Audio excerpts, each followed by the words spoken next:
Hey guys, this will be video 6 for the design build custom flying V, and it'll be a continuation of video 5, and I'll just dive right in because I've got a few other things I want to cover and I don't want this video to end up being too long.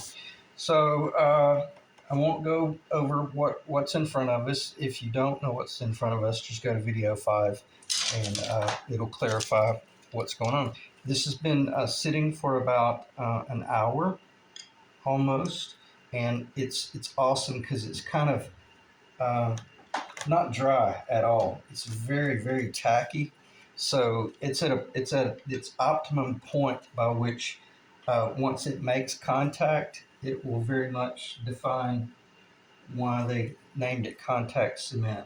Because once it makes contact, it's over. Is it permanent? No. You could heat it up any time in the future and it'll turn loose. So got these little control points right there.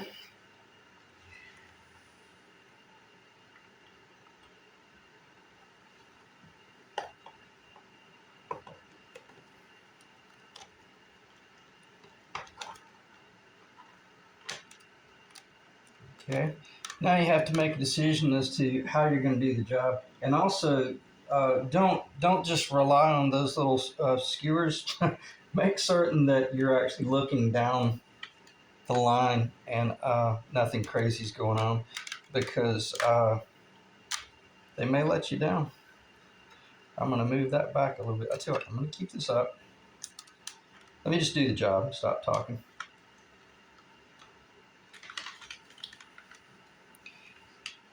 I'm just looking at the outside perimeter lines. Let me see if I can get my arm out of the way. I made a mistake in that last video.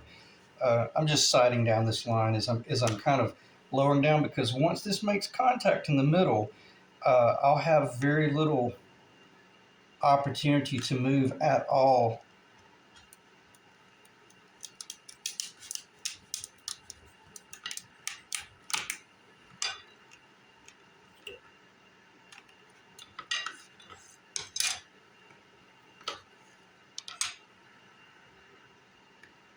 I'm just watching down that line.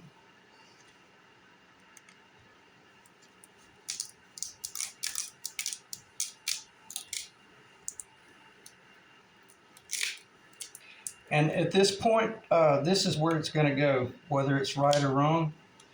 Now, if you heated that up, I've never had to do it, but you could heat it up and start over. But and it might be a mess. You might have to clean all the glue off and just completely start over.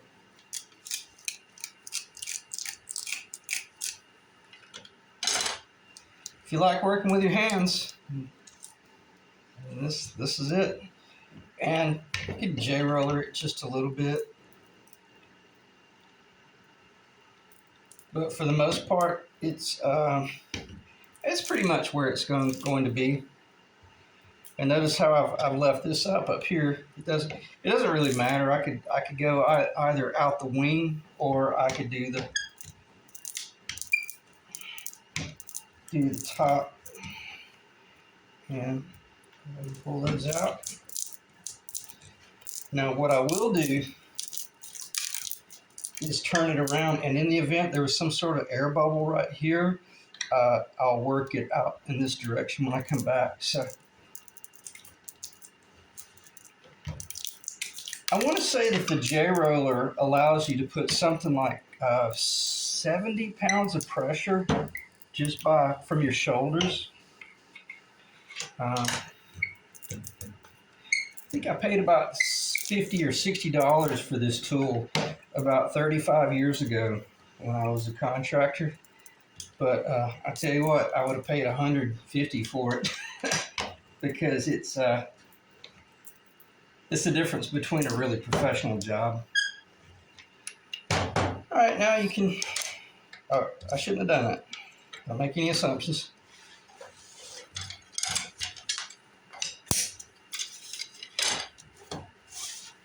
Looking nice. And what's cool is you can feel it. I mean, I knew it was fine. And if anything, kind of a rule of thumb if you go into a job like this and you're fearful, it means that you haven't really thought through the job. But when you're so confident that the job's going to work out perfectly, uh, that that you're not fearful when you're doing the job, then you're ready to do the job. So, all right, I'm gonna pause the video because I'm gonna put this over. I'm gonna actually just put it on the floor and I'm gonna hover over it. I'm gonna really put some pressure on it.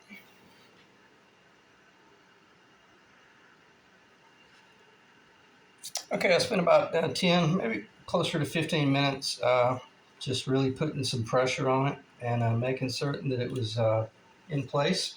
Turned out really good. It's ready to be trimmed. And when I say ready to be trimmed, I can trim it right now. And I'm about to do that. I'm going to pause the video and I've already got my router set up. I'm going to knock this edge off and then we'll see the actual guitar. So let me pause the video one more time. I'll knock this edge off and then we'll talk about if that doesn't motivate you to finish the guitar, I don't know what will. It's ready for Christmas. So let me pause the video and I'll knock the. Tell you what, let me do this before I pause. Let me do a quick tap tone since that's on our minds. So earbuds out, volume down, and I want to see if it made much difference by putting the veneer on the laminate on. So 3, 2, 1.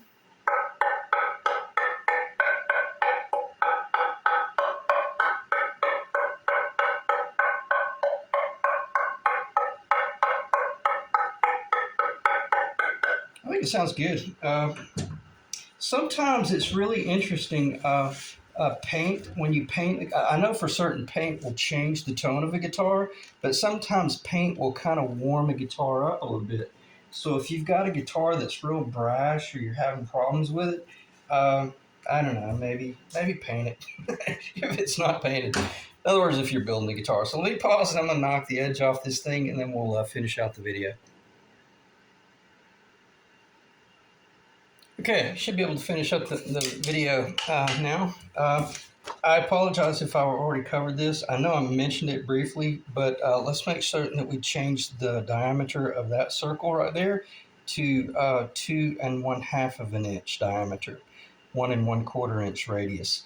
That'll give you a little bit more room to work with. The 2 1/4 just was dipping in a little bit too much. So it might have been that I started out with 2 1/4 in the past, but when I had the neck really rough and wide, planning to work towards it, and then once I got my prototype really figured out, I realized that 2 1/4 was too tight. It needs to be 2 1/2 for your start. And then you can start changing it over if you wanted to go closer to 2 1/4 and get the real flat shoulder like the 50s. I'd rather you be able to remove material than regret having it dipped in too much.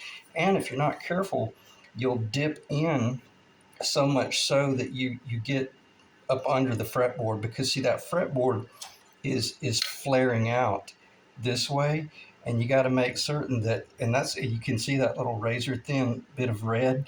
That's what's really beautiful when you see the binding ever so slightly beginning to reveal itself and then come out from under the edge of the fretboard. So took about 5 minutes to knock that edge off, just a flush cut bit.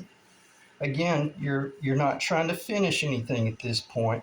And if there's anything I'm guilty of, I'm really bad about getting kind of excited and going ahead and doing too much sanding, because I want to see what it's going to look like, and then I'll come over and I'll put a ding in it, and then I don't have any material left because I've sanded it all off. So anyway, but you got to have something to motivate you to keep you in the game, because it can get kind of get monotonous from time to time. And the cool thing about this point in the job, let me make sure I clarify this. At this point in the job, you can start doing your layout. But when you're going to drill some holes in a top that you aren't exactly sure where the pickup is going, I engineered it by a 25 1/2 inch scale, put it at the 18th fret, And then I just know from building guitars that from the 18th fret uh, to the center of the bridge is right at about 9 inches. So as long as I find that 9 inch mark, then I'm pretty safe to cowboy where this is going to go within about a half of an inch. But just be careful because you'll get on the wrong side of left or the right side of right, and you'll end up drilling a hole in the top that you never intended to. So just proceed with caution, as I always say. But at this point, you can really start seeing the little guitar. Or let me put it this way: you can start designing the guitar per your own taste. And the funniest thing